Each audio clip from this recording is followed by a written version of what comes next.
Today's episode of the Star Local Media High School Sports Podcast is brought to you by Poor Richard's Cafe and Star Local Media. Poor Richard's Cafe, Plano's oldest restaurant since 1973. They are open daily from 5:30 a.m. to 2:30 p.m., serving the three most important meals of the day: breakfast, lunch, and dessert. It is true Texas home-style cooking made with love and grit. That is Poor Richard's Cafe, located off of Avenue K in Plano.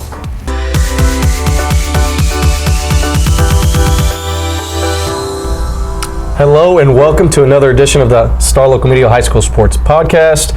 I'm Bryan Murphy, accompanied by Devin Hasson, Taylor Raglin. Today, it's going to be all about 4A and our three teams that we cover in Class 4A. We don't dip too much. The beginning and the end of 4A. Yeah, most of our programs are some of the bigger programs in the state, literally, with the 5A and 6A squads here locally. But, we do have some 4A teams, some very, very good. Well, I was going to say, fortunately, they have to be three of the better ones. We don't have to talk about a 1-9 team and what they have to do to improve. Thank God. Some historic teams, teams that have been making state runs as of late as well, in Argyle. And then, of course, Sunnyvale, right down the street, nestled in there next to Mesquite. And then, of course, Celina, who has made the playoffs, a million years in a row. Where do we want to kind of begin with this one? The Celina-Argyle rivalry is kind of is a fun one, especially what happened last year, with Celina, getting blown out, in the regular season finale against Argyle. First two playoff weeks go by. Celina keeps chugging along, and then they face Argyle in round 3, and then some words were said. I don't know if y'all remember that when I met with Coach Elliott, and they were stirring the pot a little bit. And an article I wrote gained a lot of traction from some quotes that were in there, talking about how Argyle, wasn't ready for Celina in Celina time in the playoffs, and they gave them a heck of a game. And then Argyle won that game on a last minute play, and then they went on to lose to Waco La Vega, another team they had played earlier in the season there as well. But that's Celina-Argyle rivalry. I know you wrote a team preview over Argyle. What's kind of the mood heading into this season after them getting eliminated in the 4th round? We can start with the Eagles. They're going to be Argyle. There's really no other way to say it. Year in, year out. They're kind of the 4A Allen in a lot of years. Obviously regional finalists last year, got run over by a La Vega team that I think wasn't going to be denied last year. I think it was just La Vega's year. And it's hard to beat a team twice. Yeah, and it was just one of those things where, like I said, La Vega, I think, just kind of was that team of destiny last year, and that's the way it goes. But Argyle brings back 34 lettermen from a regional final run, like I mentioned. Other than that 31-14 loss to La Vega, really no other stinkers. They were dominant all season. They bring back, I think, one of the most important pieces and one of the most talented pieces in 4A, and Bo Hogaboom, who actually not even going to be a football player at the collegiate level. He's committed to play baseball at Houston. So, you want to talk about arm talent, I'm sure he's got plenty of it. But last year he had 3,300 yards and 44 touchdowns or something through the air. Expect no less this season. Like I said, 34 lettermen back, plenty of talent around him. Obviously a tremendous athlete, one of those multi-sport guys that's just, kind of all over the place, and you know what you're going to get. And that's really just the theme of, Argyle in general. You know what you're going to get. They bring back so much every single year. They bring back people to replace what little they did lose. Jake Sullivan is back. He had 81 tackles out of the secondary last year. Their defensive line is going to be really good. Tate Van Poppel's back. He had 3 sacks. Blake Sullivan's back. A couple of other really talented pieces in the secondary, and Riley Hartman and Connor Kilgore. On offense, there's no shortage of impactful players all over the place. Obviously, it starts with Hogaboom, but then Tito Bryce is back. He had 1,500 yards on the ground last year. It's goes on and on. Where do you start? Where do you start trying to defend, that team? Obviously, La Vega figured it out, but other than that game, like I said, they were Argyle, and they should be this year. And that kind of transitions, I guess, into, you want to talk about, a game to watch. We can get into Argyle Celina here in a minute. I know you have some notes on Celina, but they're kind of like Allen, not only in how dominant they are year in, year out, especially as of late, but also in the fact that their preseason is always kind of where the test is. Their district schedule, outside of maybe Celina just doing something crazy and pulling off something like they did in the postseason, or, one of those other teams, Paris, Melissa, Anna, just absolutely getting a wild hair and doing something insane. It's not a true test for a team Paris like that. Is pretty good. I know. I think they are too, but it's the same way that I thought Plano East was pretty good last year, and then you got to go play Allen. Like, you know what I mean? Like, it's this dynamic where, sure, maybe one of those teams can jump up on a given night and have the game of their lives and compete with Argyle, but they get La Vega week 2, in the preseason, and honestly, you look at their schedule and that's kind of the game that stands out. Like, that's the test. That's kind of where you test and see where you're at. Obviously, it doesn't mean everything, because last year, as you mentioned, they beat La Vega and then, run into the playoffs, and it's a different story. Same thing with Celina. Ended up beating Celina in the playoffs, but, a different story in the postseason there as well. But, yeah, I mean, you're going to learn a lot about Argyle through their non-district schedule. Should be dominant again within their league. The Paris and Melissas and Annas of the world are going to be good. Celina's going to be good, but I think they're fighting for second fiddle to the Eagles. And I'm not too familiar with those East Texas 4A schools. I know you are, Devin. Some of those smaller schools out in East Texas and whatnot. But I feel like that district is one of the better 4A districts in the state. Mm-hmm. You have Argyle, you have Celina. Whether they're Celina or not, they're still going to be there. You have Paris, who was awesome last year, Mm-hmm. and then Melissa, who has one of the best dual threat 4A quarterbacks in the state, and Brandon Lewis. Yep. Fun fact: Waco La Vega beat Melissa, Paris, and Argyle in the playoffs last year. It's just like La Vega was just on a mission. Yeah. But yes, let's talk a little about Celina.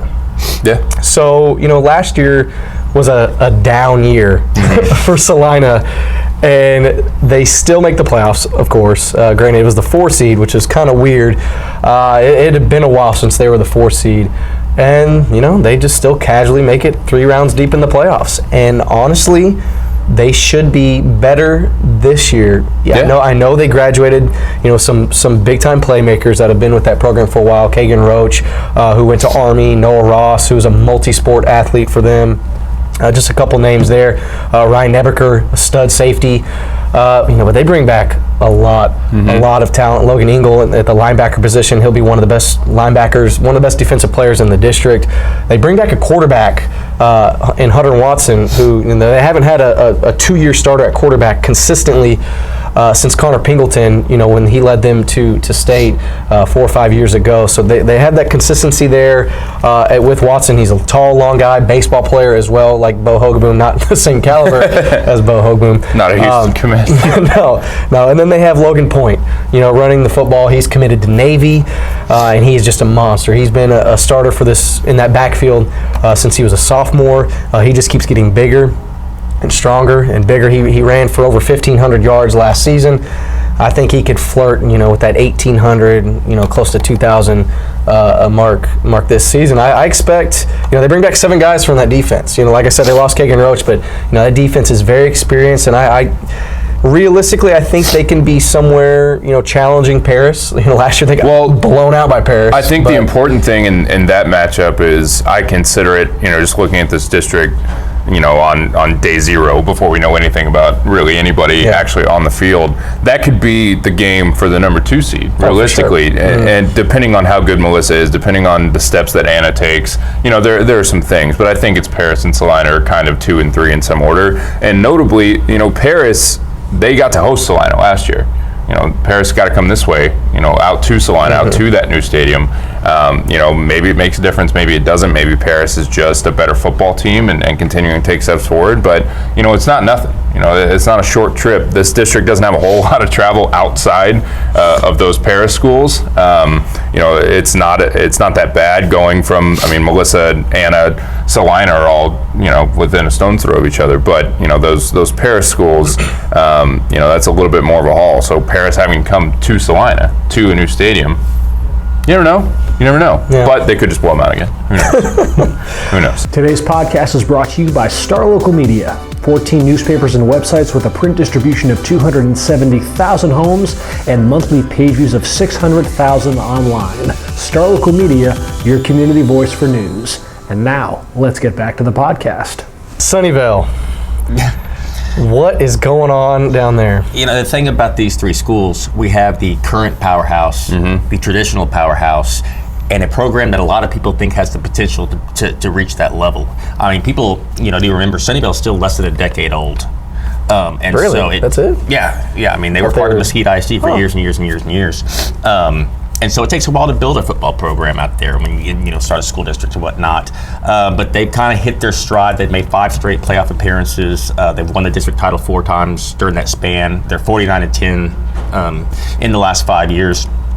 And last year really made a smooth transition up from 3A to 4A in all sports, but especially football, where depth, becomes the numbers crunch becomes an issue when you move up in classification in football more so than any other sport.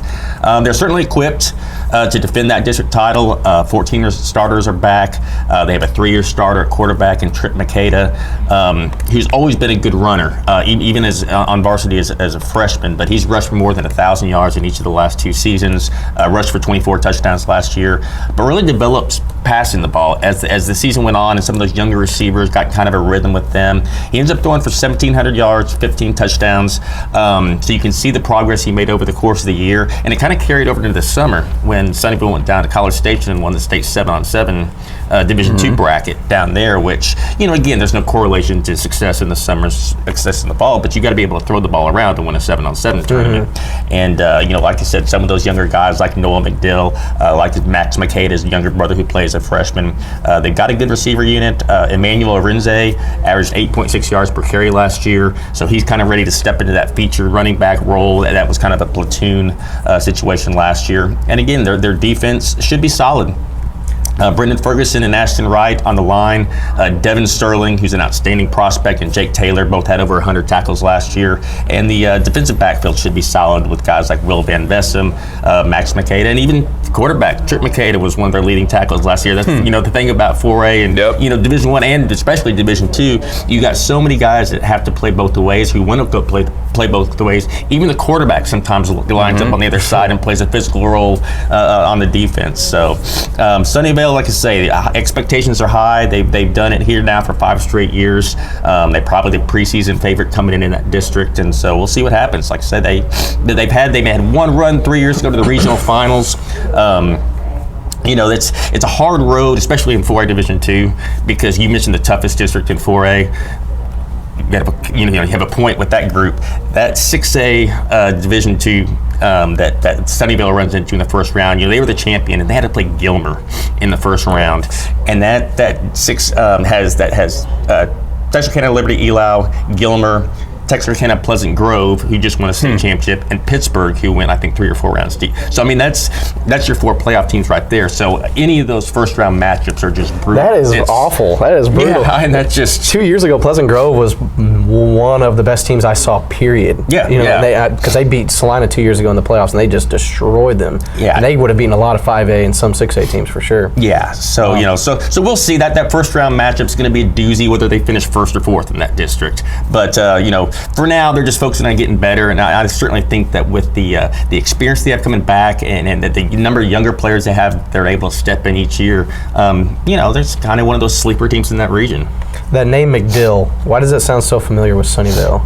That is Jill McDill, the girls basketball coach, her son. Okay. Yes. Okay. I knew there was a correlation with McDill and Sunnyvale. That's the only time I've ever heard that last name. So, and I knew McDill was. And the older son, Caleb, was a record-setting quarterback for them 3-4 years ago. Okay. For one of those guys who throws for 2,500 yards in that offense. So it's a very talented, sports-oriented family. Okay. So McDill's a famous name in Sunnyvale Halls, huh? Well, in Mesquite Halls, she was part of the inaugural class of the Mesquite Hall of Honor. She was an outstanding basketball player at North Mesquite.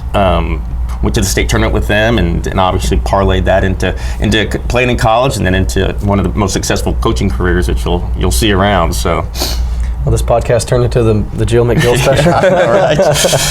Well, that'll just about wrap it up for this 4A edition with Argyle, Celina, Short and sweet. and Sunnyvale. Good luck to those teams. All three of those teams could make a run at state next year, so we'll keep an eye on those. Next week, Taylor and myself will dip into a couple 5A districts, 4 5A Division 1 with Carrollton Farmers Branch and some of the other schools in that district, and then 5 5A Division 1 as well, which is majority my district with the 6 Frisco schools, the Colony and Little Elm. So make sure to stay tuned for that. That'll wrap it up for this week. For Devin Hasson, Taylor Raglin, I'm Bryan Murphy. We'll see you next week.